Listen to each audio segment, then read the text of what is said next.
Hello, everyone. Welcome to our Thai Global webinar on leadership lessons from the mission for Mars 2020 for the Perseverance Rover. Today, we are very lucky to have the Dr. Swati Mohan, who was the guidance, navigation, and controls operations lead.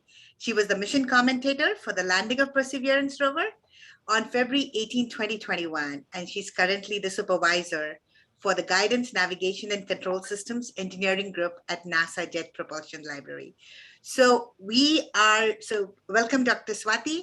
And I would like to just add a little bit about our Thai Global and my co-host Kanchana. And Thai Global is the overarching organization over Thai, that is the Indus Entrepreneurs. It was founded in 1992 in Silicon Valley by a group of successful entrepreneurs, as well as successful professionals from the companies. And it is devoted to entrepreneurs in all industries at all stages, from incubation throughout the entrepreneurial life cycle. It has a global reach and a local focus.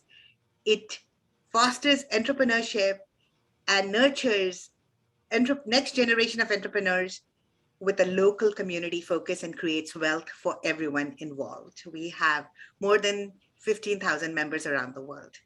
So welcome to this forum. And I would like to just explain the logistics. Is my co-host Kanchana and I have been part of Thai for many years.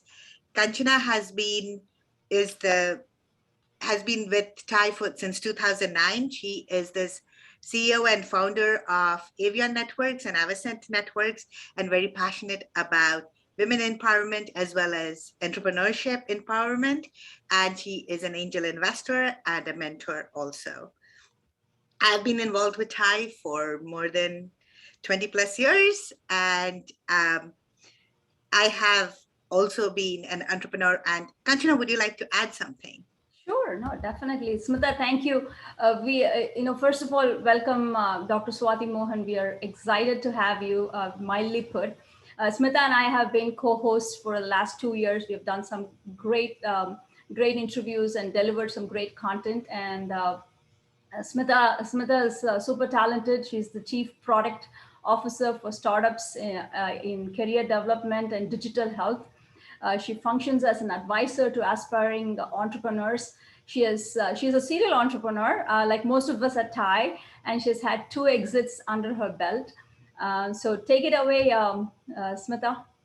Thank you. And I now run a management consulting firm called Align Strategies, which offers product strategies for well-funded startups. And I would love to be involved with people. And space is one of my final frontiers too.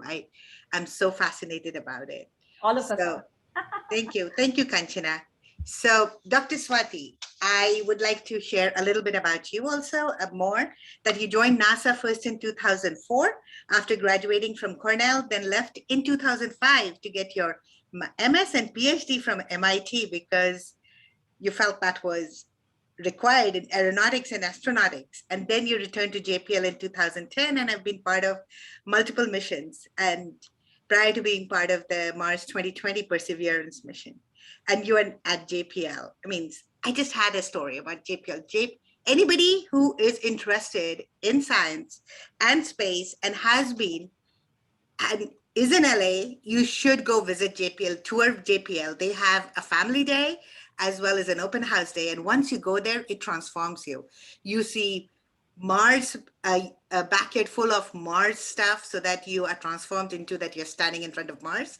You're standing in front of moon backyard, as well as, all the space, different, like in front of so many different spacecrafts, models of those. And you also get a sneak peek into the Mission Control Center. So guys, you're in LA, you have to go visit JPL and experience the wonder for yourself. And Dr. Swati, I would like to ask, I can understand your fascination with this. Would you like to add anything about JPL and your journey with JPL? Sure. So JPL, I didn't know much about JPL until I was in undergraduate, and I was in the aerospace engineering field and trying to explore everything that NASA was a part of. And I had, done internships at Goddard, I had done internships at Kennedy, and I found this internship at Caltech and JPL. And when I got here, my task that summer was to dream up how we were going to design missions to go to the outer planets, to Uranus, to Neptune, and kind of dream up what it would mean and what the science we could get out of it. And that just really caught my interest, because the whole point of space exploration is to go and see and learn beyond our immediate environment. And JPL is really at the forefront of pushing that bound of what else is out there, and how we can use robotic exploration to further our knowledge of our place in the solar system and how the solar system works. The fundamental questions of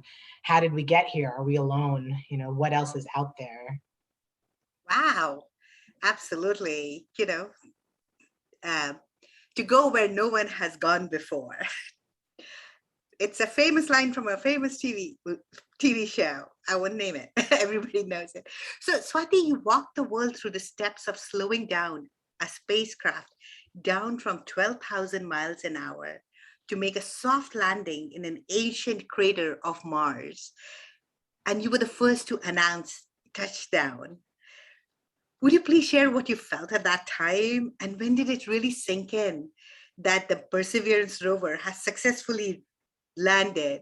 And if you could also add as to what was the morale of the team and in those final moments, and then achieving a successful touchdown.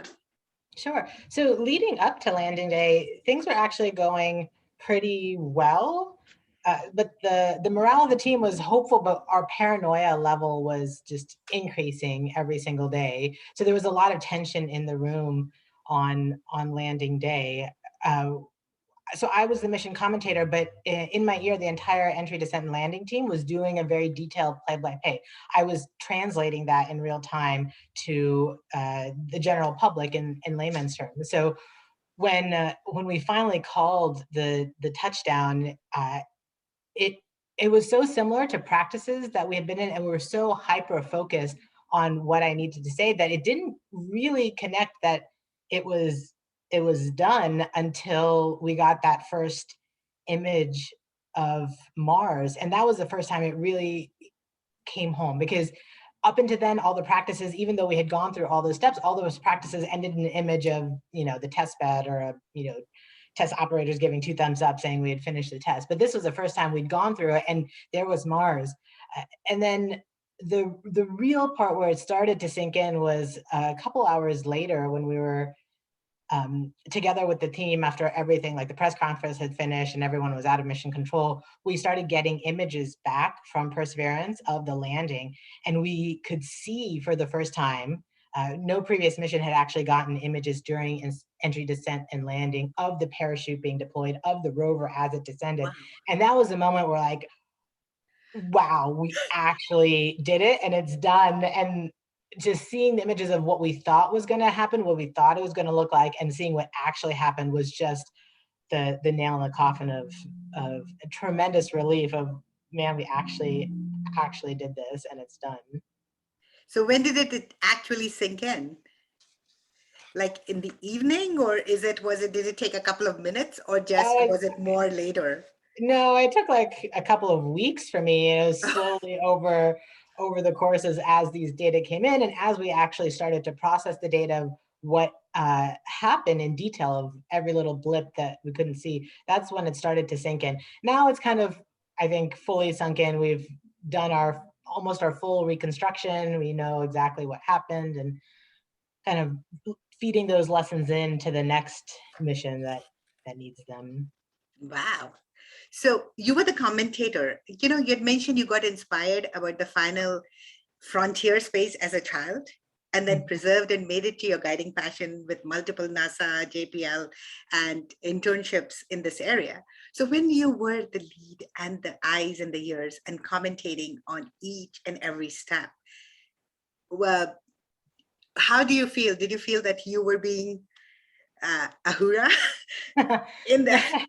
Not a horror necessarily, but I definitely felt like I was in that type of TV show. You know, doing the commentating, the way the spacecraft works is there are all these pieces that have to separate and go through this process. And when you watch these TV shows or movies, you'll see the guy at the front. You know, somebody's always calling out what's going to happen. Oh, 2 minutes till impact, 3 minutes till impact, and that's exactly what I was doing. So I was calling out, 3 minutes till separation of this, 2 minutes till separation of this. So I definitely had some deja vu moments where it felt a little bit like I was in a TV show because I had this big camera in front of me, this like mic hooked up to every ear and reading things out, which were sort of like a script. I mean, it wasn't like a script, but we had gone through a sequence of what should happen and what we had coded to happen that because everything went so smoothly, it was almost like reading off of a script as it happened.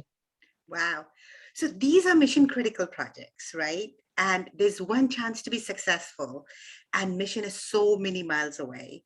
You can simulate, you can try, practice, but you have no idea how the actual conditions would be when you land, and if the actual landscape will be like that. You depend on the lessons learned from previous missions. So can you shed some light as how you guys prepare for this critical mission?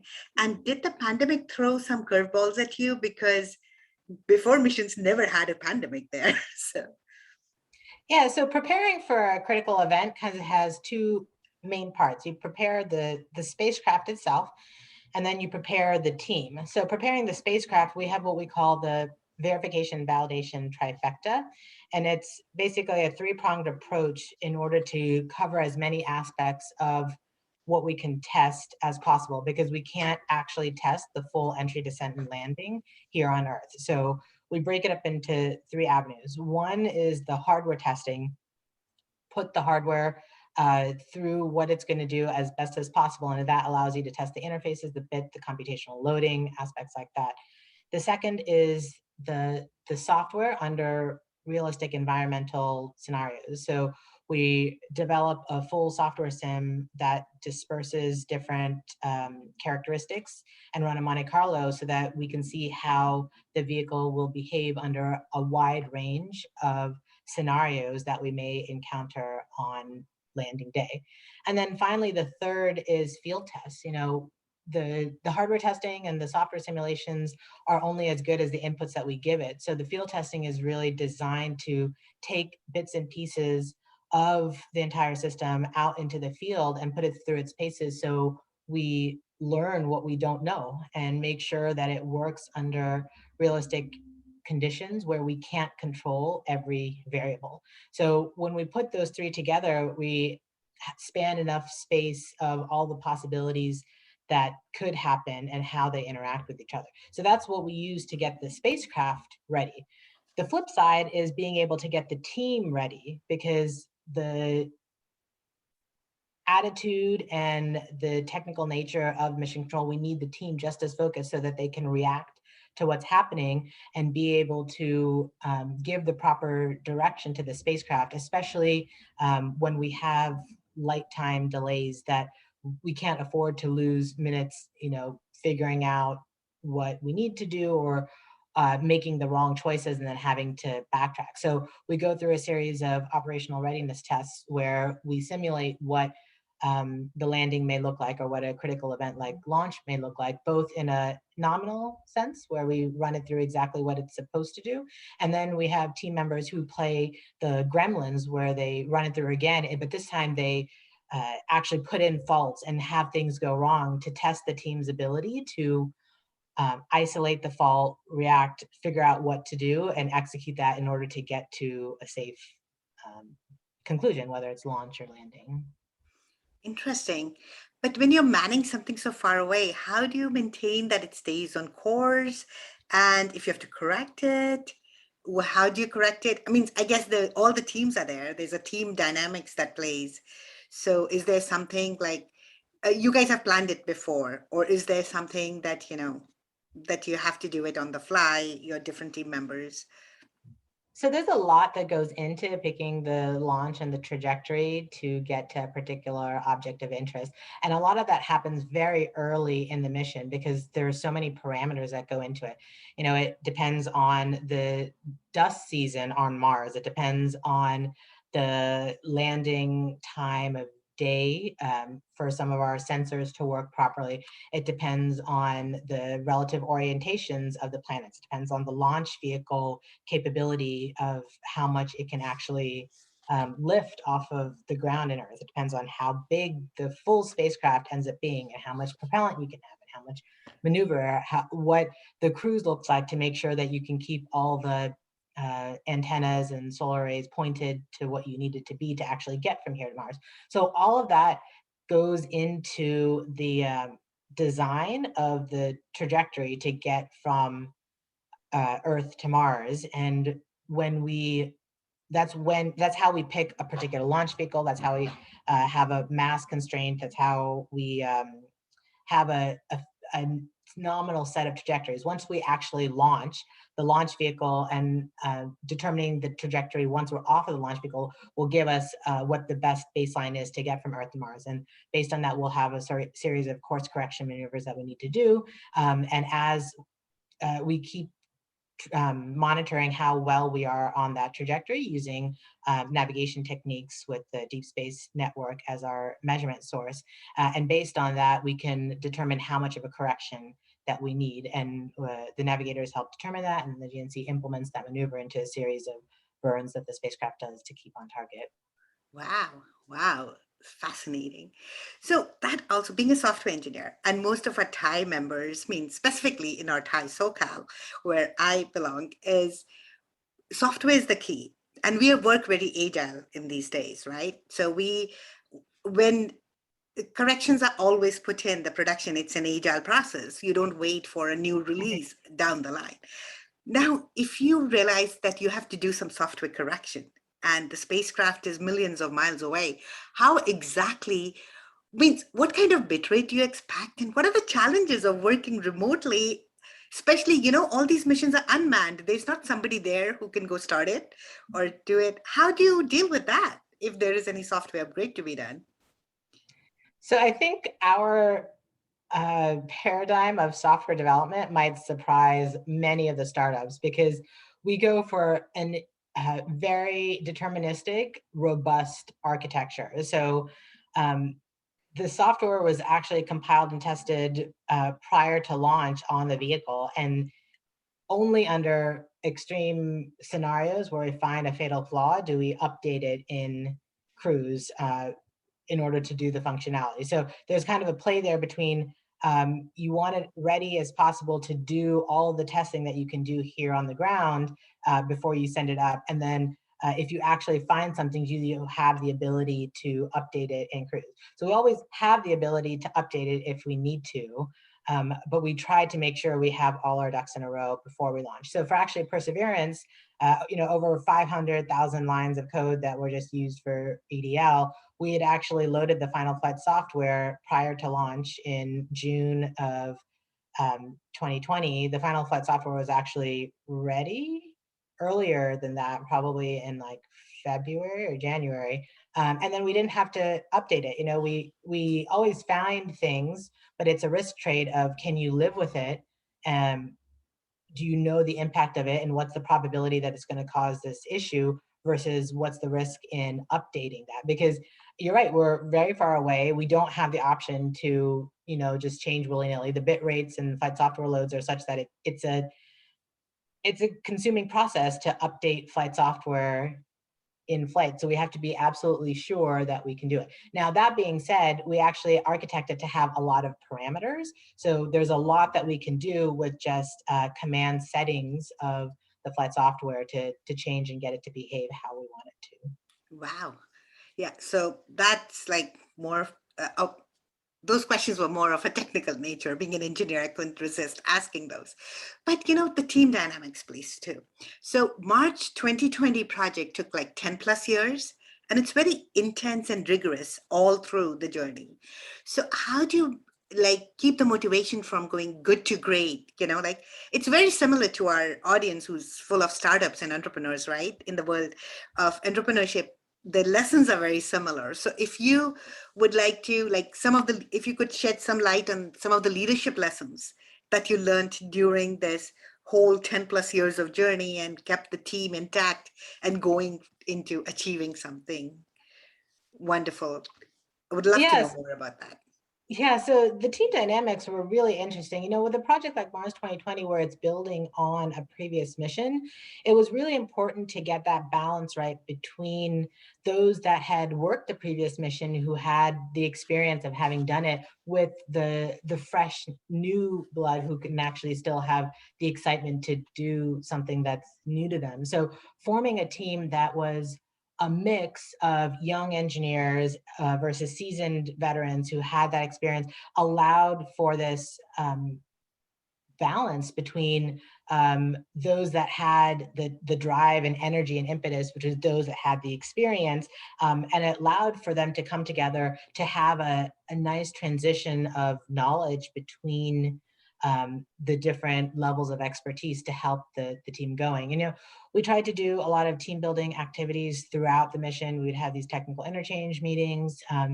With the EDL, entry, descent, and landing team in particular, we were quite well integrated, to the point where we would do outings together, or weekly happy hours, or parties, just to all get together. And those socializing events, I think, helped form the tight bonds between the team members that allowed them to keep the motivation up, because they knew that they had people that they could rely on, that it was this really tight-knit team. Nobody was standing on their own, that we were all in this together, and we had a very fixed goal in mind, a very fixed date goal in mind. So team dynamics is very important, holding each other's back, creating a support system, those kind of things, as well as looking out for each other, encouraging everyone. That's awesome. Means that's pretty much what we do in any new startup and venture also, trying to do. So it is very similar. So apart from this, I'd heard some interesting traditions that are at NASA. One of them I cannot make sense of really is the peanut tradition. You guys eat peanuts before a launch? Before any big critical activity. Wow. It has to do with JPL history, actually, JPL lore. So back in the early days of JPL, they were sending a series of missions, and they weren't working. Like one after the other, they would fail. And for one particular mission, somebody had passed out peanuts in mission control, so people were munching on peanuts. That mission happened to work. Okay, then the next mission that they did didn't work, and they're like, well, what did we do differently? And someone brought up, well, we didn't eat peanuts. They're like, okay, we got to eat peanuts. So the mission after that, they ate peanuts, and that one worked. So it kind of got, stuck into lore that you just have to eat peanuts for the mission to be successful at JPL. So it's our superstition from way back in the early days of JPL, and what seemed to have worked for them. Are there any other traditions that we should know about? Fun ones? Sounds like so much fun. We do have an ice cream tradition. So because we work very long hours, once we get into mission control, our times are based on the Deep Space Network, when we can communicate. We have an ice cream chest that's brought in into mission control in the back. So every time after a big success, whether it's a command sequence or an activity, we can go and grab an ice cream to celebrate with JPL. Wow. I don't think civilians can get into that ice cream tradition. It's only for the mission control people. It's not even for all JPLers. It's only for the people who work on the mission control team, because it's in the back corner of the mission control facility. Interesting. So Swati, I would like to ask one more thing, is that people are so starry-eyed about space and astronaut and, with all these TV shows, and also just looking at the stars, trying to reach one of them. But on these teams, not everyone is a space scientist. Everybody says, oh, in order to be part of this team, I have to be an astronaut or a space scientist. And a diverse team is necessary. And again, there's a parallel to the startup world there. So what is your team composition?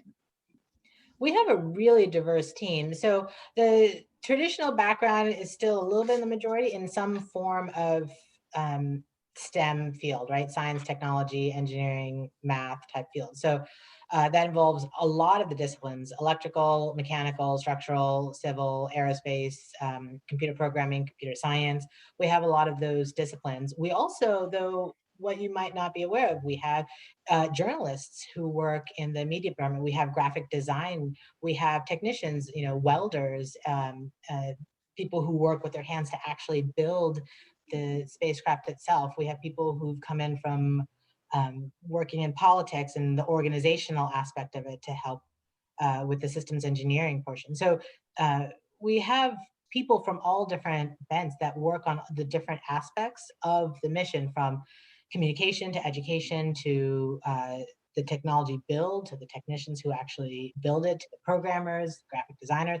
And it takes that entire village, the entire team, to make up what we need to. We have the budget people, the accountants, the schedulers, and in addition to that, we have all of the vendors who actually provide hardware or services, right? Our team at JPL or at the different NASA centers is just a small portion of it, right? So much of it is also based on the help that we get from different contractors, right? So different vendors having their expertise, that we all are able to bring that together, to put it together in this phenomenal way to create this mission. Phenomenal. So you mentioned STEM, you mentioned journalists, so the team is really comprised of many. So you're an inspiration to young women. What's your advice for them? Yeah, my advice, not just for young women, but for any student, is to find your own path. Find what you're good at and what motivates you and keeps your passion up, and use that to forge your path and to keep moving forward, to keep trying, to keep perseverance, because it's a hard journey. But if you can keep on the path that's your path, that's based on what you're good at and what your passions are, at the end, the reward will be so much more for it once you can. And every experience on the way is one step closer to achieving that, whether it's a success or a failure. We learn more from our failures than we do from our successes. And it's a hard pill to swallow, but in the end, we are better for it, for having experienced it. Thank you. Very inspirational. So what's next for you now in your journey at NASA? I have no idea.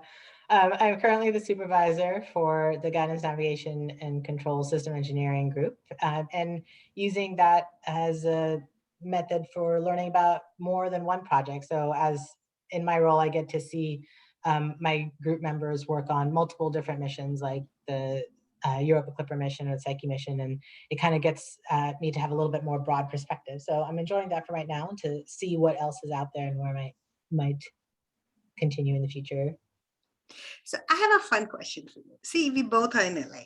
Hollywood is the place, as well as Bollywood, right? There are so many movies made on successful space missions. So I think it's just a matter of time when the movie is soon in the works. So who do you think would be the perfect fit as an actress suited to play you? So I don't think I have an opinion, but my husband definitely has a definite opinion of that. He thinks I look a lot like Vidya Balan as an actress. That's always kind of been his thing. So I know that would be his response to that question. That's very interesting. There was a movie, Mission Mangal, where Vidya Balan played the project director role on this mission to Mars. Mission Mangal is the word in Hindi for Mars. Yeah. That's very interesting. Your husband is right on. So that will be good.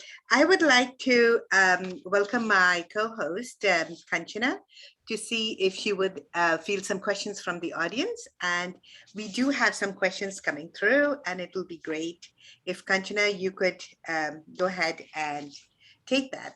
Thank you, Swati. So right now we would like to get our questions answered. So Swati, thanks so much. Wow, that was inspirational, educational, content driven. We really appreciate it. And here are a few questions for you.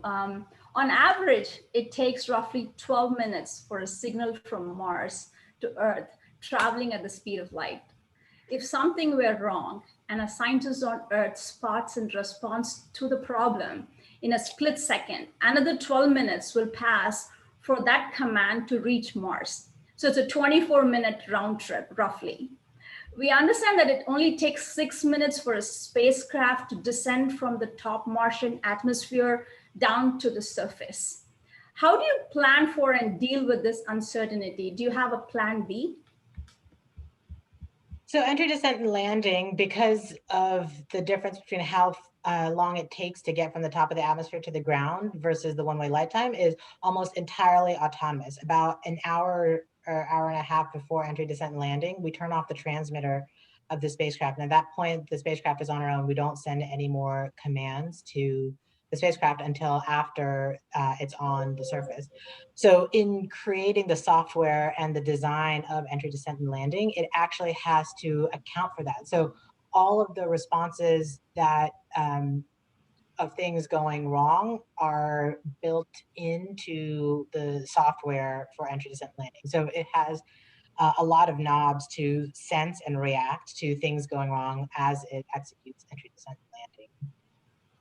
So do you have like, flowcharts, plan A, B, C? How does it work? Because in the entrepreneurial world, we are always talking about, okay, if a product doesn't work, how do we, course correct along the way in terms of our, our goals and visions for the company? So we have a series of anomaly plans that range from the week leading up to entry, descent, and landing. So yes, for those we have flowcharts, but that they kind of end, at the last moment that we can send a command to the spacecraft, right? Because it's all about us monitoring and setting it as best as possible for entry, descent, landing. Once entry, descent, landing happens, there are too many paths, I guess, to have a flowchart. All of the different paths are tested in different ways here on the ground, and we do as many of those tests as we possibly can. But in some sense, there's no way we can test all possible permutations. So we just monitor it, and then at the end of entry, descent, and landing, we had 3 criteria that would determine a successful landing. One was that the wheels had touched the ground. The second one was that we still had communication with the spacecraft. And the third was that the vehicle was stationary. It wasn't like sliding down a hill. So there was a flowchart for the commentating portion, depending on if we didn't get one of the 3 or which 3 we got or didn't get. And there was a flowchart of what we would say, what we thought the state of the vehicle was based on whether, if we did not get all 3 of them. So that determines the success portion of it. Mm-hmm. So we have one more question for you. I have read that planning for this trip started in 2013, and of course the successful launch in 2020. 7 years is a long time to plan for something or even maintain a goal. Similarly, many people in our audience probably have short and long-term goals they're pursuing. What are some of the key takeaways you can share about successfully accomplishing a long-term goal?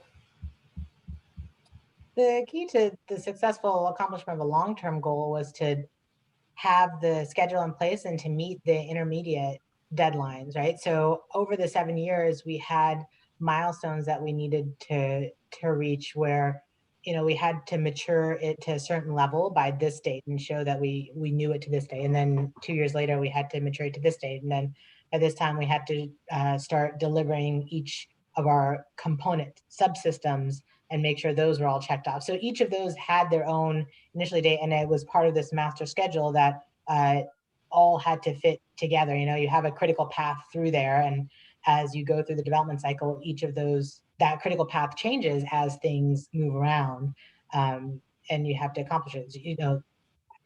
Moving those pieces around, being flexible is key, but also making sure that you do your best to keep up with those goals and what the drop dead dates are, in order to make sure you have sufficient margin that you can meet it to those so that you keep marching marching forward. Great. The name of the mission is Perseverance. With search engines, knowledge is easily accessible. We can find answers to almost anything. But often what we need to master is critical thinking. Sometimes what it takes to frame a question differently. For example, coming from our recent pandemic, when we were faced with shortages of ventilators, one smart mind asked the question, what if one ventilator can support more than one patient in urgent critical need? Can you please share some perspectives from your experience? So this one is not necessarily from my experience, but it has to do with how we landed the rover. So in previous Mars missions, we had landed the vehicle and then kind of wrapped it in what it needed to, like the MER rovers have these balloons around them. When they got to Curiosity, the vehicle was too heavy to land like that. So the previous thinking had always been, carry it down and then the rover would be safely on top. But they couldn't make that work. The parachutes kept being too big. The airbags around it wouldn't work. And then framing it from the other side, one person thought, well, instead of lowering it down and landing it, having it drive off, what if we flipped it and just lowered it straight on its wheels? What would that do? And just that switch in concept of having it like on a plate that's lowered that it can drive off of versus putting that plate on the top and having it lowered so it touched down, wheels down, was what enabled both the Curiosity and the Perseverance rovers. Brilliant. So there's one more question here. Can you walk us through a tough decision moment and how you went about it and the outcome? Maybe there are so many. That's a hard one.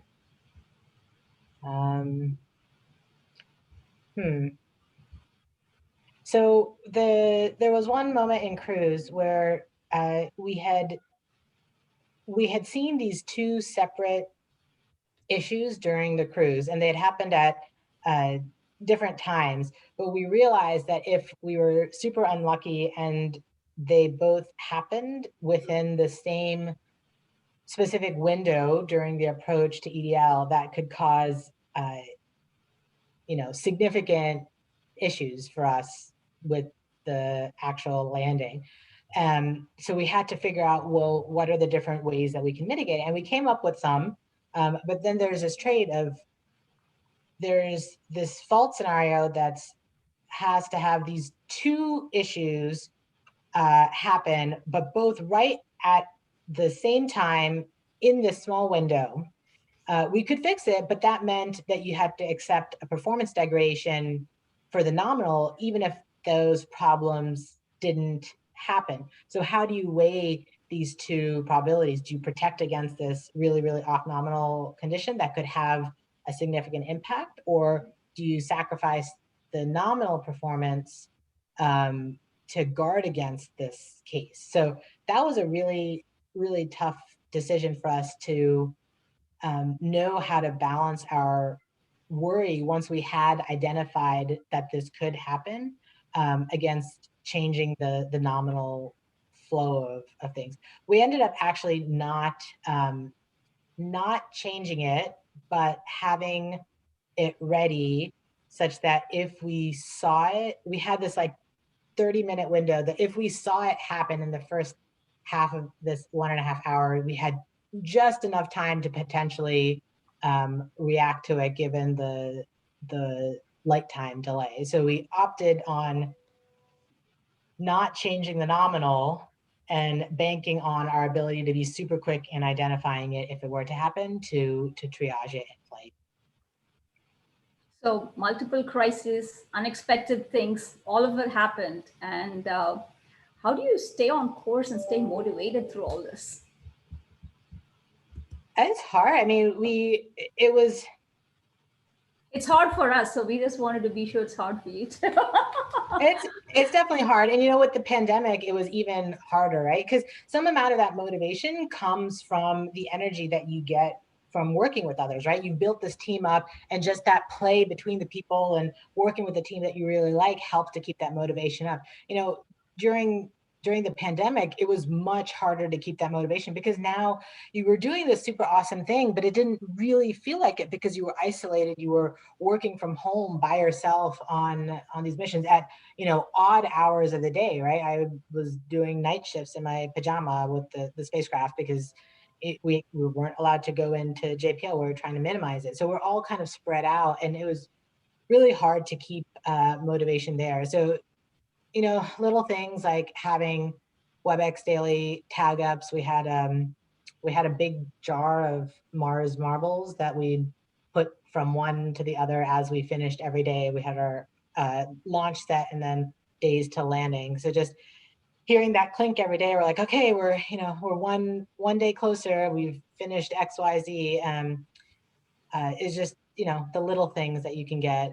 We'd have social happy hours over Zoom, which is not nearly as nice as having them in person, but they're better than nothing, right? So leading up to landing, we actually had one with the EDL family where, you know, we went around and said what our favorite thing was over the last 7 years and what our worst experience was over the last 7 years and what our, you know, okay experience was, and just hearing from everybody of what their journey was and what they took away from the mission, I think helps to reassert reassert our team and our ties with each other. So towards the end, you know, what was the final days? I mean, you're talking about long hours. So what does long hours look like, you know, towards leading into the launch? So launch actually, the days ahead of launch for us in mission control at JPL were not as long hours. Those are mostly at Kennedy Space Center because all of the vehicle prep. And for launch, we know exactly when it's going to take off. So we kind of say, okay, based on that, we'll come in X hours ahead of time because the vehicle is, you know, it's still on the ground and you can still, you know, get to it and communicate with it somewhat. For landing, starting about a week before landing, we go into more or less 3-shift operations. So 24/7 coverage of the vehicle. You get assigned a shift and then have eyes on the spacecraft at all times during that so that we can respond to anomalies that come up.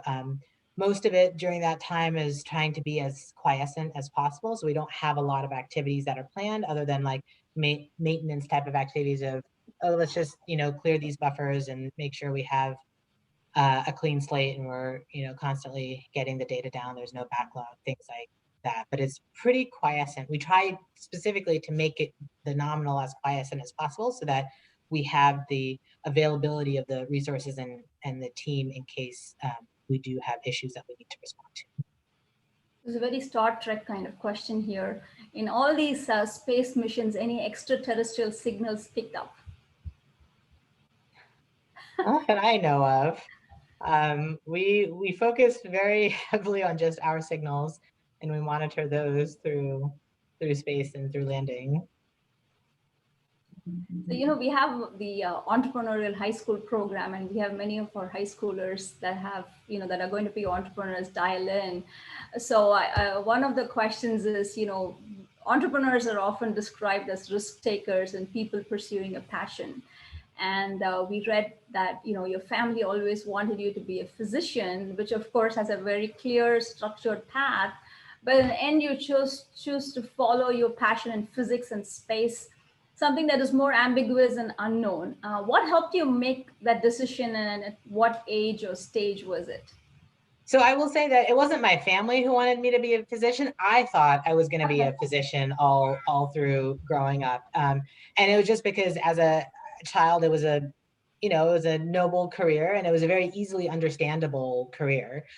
When I got to high school and I took my first, I was taking biology and physics at the same time, and just the dichotomy of the two of how easily physics came to me versus how much effort I needed to put into biology to do the same thing, like the things that are my inherent strength of the problem solving, the complex mental processing lended itself better to physics. I was horrible at dissections, horrible at memorizing or being able to retain that much information that I needed to for biology. So the switch really was, for me, based on being honest with myself of what I was better at than what anybody else thought. It was really an internal driven process. I will say that it is a much more ambiguous career path. And I spent a lot of undergrad and even grad trying to figure out what my path was, because it's really open-ended. There were so many different ways that you could go about it. And it needed a lot more self-motivation to go through it. Just the difference between, you know, a PhD versus an MD. An MD has certain set of courses. It has a timeline to it of when you finish medical school versus residency. A PhD, you go in and you kind of cross your fingers saying, I hope I got the right advisor. I hope I got the right project. And then it's a lot of self-driven to get to the point where you say, okay, yes, I have enough to qualify for a PhD, because you have to find a problem that's worth solving, that's not been solved before, and then you have to go and solve it. So that process was, it was more ambiguous, but I liked it. I actually thought the PhD process of trying to figure out an unsolved problem was super helpful, and more so than the actual topic that I did, that problem solving of how to critically think and to figure out the problem that you want to solve and then go solve it, I think it served me extremely well throughout my career. Swati, congratulations and thank you for sharing your stellar contributions to the Mars mission. Would you share your journey of how you progressed to the spotlight position and your goals going forward? How I progressed to the spotlight position, the commentator position, you mean? Yes. So the commentator position, my boss asked me if I wanted to do it, and I said yes. I mean, his decision, you know, he decided unilaterally who he wanted to do it. There was no voting or application or any of that stuff. So he, as the lead for entry, descent, and landing, decided who he wanted to do it. And he picked amongst the entry, descent, and landing team. So his criteria was someone who had been with the project, who knew the intricacies of landing and who could communicate well. There was multiple people who could have done that on our team, and it really went to his selection. Sorry, what was the second part of your question? Let me see. What was the second part? Your goals going forward. Oh, I'm not entirely sure what my goals going forward are right now. One of my goals was to do this type of project, right? See it cradle through grave from the inception to the completion of landing, which I've just done. So I'm back in exploration mode of trying to find what my next steps are and what I want to do. I'm kind of interested in going back to the drawing board a little and working on some proposals to get that exploration portion of it. I've been on the implementation side for many years now, so I kind of want to go back to that sort of drawing board, creative aspect of the field. Awesome. So one last question. I mean, we have flooded with questions over here. One last question from the audience. Have you seen startups spun off from JPL, or does JPL find itself working with many startups, and any areas you would encourage startups to work to support the mission to get to the planets? So I believe there have been startups that have come out of JPL. I don't know of any in particular, but we do work with a lot of small businesses. And it really depends on what the intersection is, right? So a lot of the startups have to be able to meet all the JPL regulations and the transparency of what the product is and how it was developed in order to meet our risk posture. So that's one aspect that's sometimes hard for the startups. And the second aspect of it is JPL works on very, very long timescales. You know, our missions tend to be very long, so it has to be secure enough that you can, you know, span across that entire portion in order to get to it. And then especially with the flight hardware, showing that you have a track record for things working in space is a really big deal for us, because it goes towards the reliability of, if we send it up in space, do we expect it to work? Smita, thank you. Thank you, Swati. Smita, you have any closing comments? Sure. Or we should ask Swati if she has closing comments Yes, for us. but I had another question for Swati. One quick one is as we are flooded with all these questions, but one of the things people are asking, could Mars become another colony as our planet is getting overcrowded? Yeah, we're getting some really Star Trek questions over here. What is I your don't, view? I don't know. I mean, there is a hope that one day astronauts can go to Mars and, just as an exploration sense, be able to explore and see what it's like there, just like we did for the moon. What that means in terms of prolonged presence is still yet to be determined. You know, the moon is so close, yet we've never been able to still have a prolonged presence there, that I think it'll take some amount of societal influence or change in order to achieve that, even if we had the technology to do it. Right. But I think people are asking, is it even, in your view or in what you guys have found, is it even safe to go there? But I think that is far from known right now, right? So I mean, we're working on technologies that can enable it. One of the instruments on Perseverance was called MOXIE, and its purpose was to show that it could generate oxygen from the carbon dioxide atmosphere of Mars, right? And the success of MOXIE has shown that, at least in that small sample, you know, that was the first part of sending people to Mars to live, right? Because there's no way you can possibly bring enough oxygen with you to survive that long on Mars. So you have to be able to generate it there. So this type of technology demonstration with MOXIE on Perseverance allowed us to show for the first time, yes, we have a technique that can actually generate oxygen on Mars, which is, you know, one step at least forward in that direction. great, thank you. We're flooded with thank yous and inspirational thanking. Like, you know, people are really, really inspired with what you have said. The kids who are 11-year-olds and 12-year-olds who are attending, and they want to be part of space.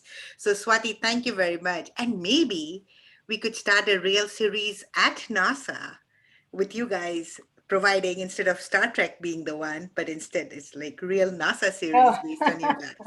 That would be so wonderful. But that would be wonderful, though. I think there's long portions of boringness where we sit in meetings that are nowhere near as exciting as they make Star Trek out to be.